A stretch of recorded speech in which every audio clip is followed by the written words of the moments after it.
তো বন্ধুরা, এই যে চলে এসেছি আমি গাজলে। দেখতে পাচ্ছ গাজল স্ট্যান্ডে আছে। এখানে দুটা শিল্পী বসে আছে, কাজ করছে। কাজ মানে তাদের অনেক সমস্যা পড়ে, টাকা পয়সার, ওই জন্য কাজ করছে। জিজ্ঞাসা করবো যে কিসের জন্য বসে আছে।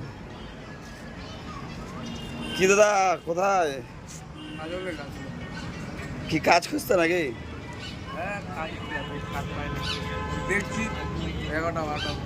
কাজ খুঁজে পাচ্ছ না? এত কি আকাল পড়ে গেছে? ডাল সিজন। আমি শুনেছি মানুষ আকাল পড়ে এই আশ্বিন কাঠ থেকে। এটা বৈশাখ মাস, আর এখন আকাল পড়ে গেল। তোমরা টাকা পয়সা এত নিয়ে কি করবা?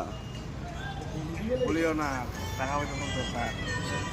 টাকা পয়সা প্রত্যেকটা মানুষের দরকার, বুঝতে পারছি। আপনিও কাজ খুঁজতে কি মানে কি কাজ করতে চাইছ? মানে এখানে স্ট্যান্ডে যে এসছে, যদি কোনো দোকান বাজারে ঝাড়ু পোছা কাজ টাজ থাকে।